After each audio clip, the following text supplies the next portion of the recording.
O grande momento dessa quinta-feira, 1º de dezembro de 2016, foi quando o juiz federal Sérgio Moro desmascarou no Senado o petista Lindbergh Farias, da bancada da Chupeta, apontando o que ele chamou de clara intenção de usar o projeto de lei sobre supostos abusos de autoridade para criminalizar a conduta especificamente de membros da Operação Lava Jato. Eu fiz uma edição especial sobre esse memorável confronto que eu já vou mostrar aqui, mas antes convém esclarecer alguns pontos. Ninguém discorda de que abuso de autoridade é grave, ruim e acontece no Brasil. O problema é a amplitude da definição que os parlamentares possam dar a isso ao legislar, ou seja, o risco de incluírem pegadinhas ou os chamados jabutis para varrer a sujeira dos investigados para cima dos investigadores. Um policial abusar sexualmente de um preso, obviamente, é um abuso que merece ser punido. Mas um juiz que decreta a prisão de um político, depois revogada num tribunal superior, por 6 votos a 5, por exemplo, não pode ser criminalizado por tê-la decretado. Haveria aí apenas uma divergência na interpretação da lei, não só entre instâncias distintas, mas dentro da própria instância superior. Moro foi ao Senado para sugerir justamente que esse tipo de divergência não seja criminalizada. Já Lindbergh subiu à tribuna para atacar Moro em defesa de Lula com a vitimização petista de sempre. Eu digo com todo respeito ao juiz Sérgio Moro, não deixa de ser interessante vossa presença para discutir aqui abuso de autoridade. E eu quero mostrar que tem abuso de autoridade no judiciário também. Eu digo no caso das condições coercitivas. Algo em torno de 200 na Lava Jato. No caso do presidente Lula, não podia ter intimado o presidente Lula? Ele iria lá depor. No caso do Lula, o que fizeram? Um grande espetáculo. Atacando o presidente Lula, conflagração das ruas, passeatas. Mas eu vou mais adiante, doutor juiz Sérgio Moro, para mostrar abuso no judiciário. Interceptação telefônica de uma conversa da presidenta Dilma com o presidente Lula.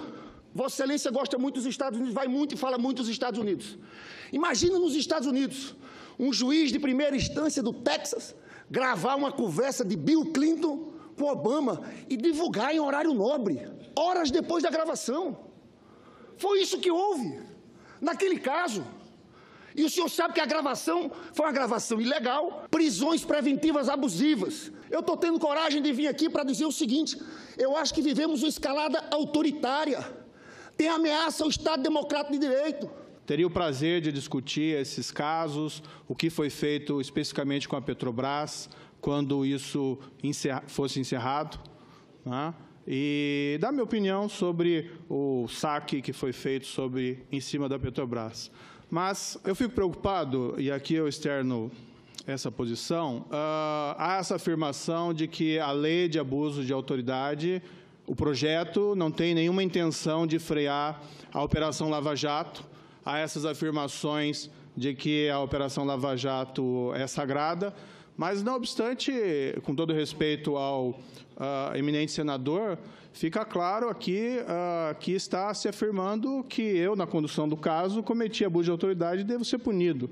Então, me parece claro que a intenção que subjaz, não digo em relação a todos, mas há uma intenção clara de que o projeto de lei de abuso de autoridade seja utilizado especificamente para criminalizar condutas de autoridades envolvidas na Operação Lava Jato. Para mim, ficou evidente com o discurso do eminente senador que o propósito é exatamente esse, ao afirmar aqui, categoricamente, que eu teria cometido atos de abuso de autoridade na condução dessa operação. Então, a questão a ser colocada é saber exatamente, então, é essa a intenção do projeto ou não é? Obrigado, Lindbergh, por deixar bem claro.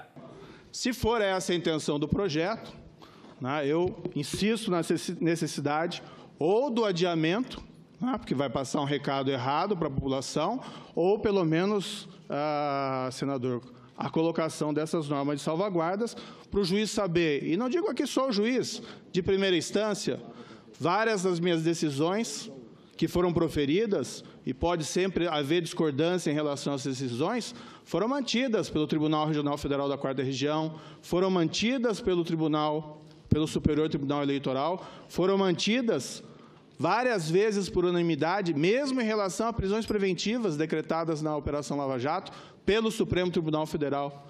Então, a intenção é essa, criminalizar todas essas autoridades, porque há divergência eventual na interpretação que foi adotada pelos juízes? Então, a questão, se a Operação Lava Jato, como muitos dizem, é de fato sagrada, então tem que se pensar realmente acerca da proposição dessa inovação da Lei de Abuso de Autoridade e da intenção aparentemente explícita de que sejam criminalizados agentes envolvidos nessa operação. Moro ainda voltou ao tema em suas considerações finais. Minhas decisões são sujeitas a críticas, evidentemente, isso não há nenhum problema em relação a isso, a liberdade de expressão. No entanto, eu também acho que eu não posso ser acusado de abuso de autoridade, considerando que minhas decisões têm sido sufragadas pelas cortes recursais e cortes superiores, salvo se também estendida essa acusação, então, a essas cortes. Mas eu acredito que apenas aí há uma situação que até ilustra o risco desse projeto, em se qualificar como crime, mera divergência na interpretação da lei e na avaliação dos fatos e das provas. Muito obrigado a todos os senadores e senadoras e aos demais presentes. Moro fez muito bem em mostrar tudo aquilo que a gente vinha dizendo, a intenção clara, deliberada, proposital de golpear a Lava Jato. Tanto é assim que Lindbergh foi um dos senadores que tentaram, sem sucesso, votar com urgência e sem qualquer discussão o pacote pró-corruptos, no qual a Câmara dos Deputados havia transformado as 10 medidas originais contra a corrupção. E a Câmara havia feito isso com a votação de 100% dos deputados do PCdoB e 98% dos deputados do PT de Lindbergh.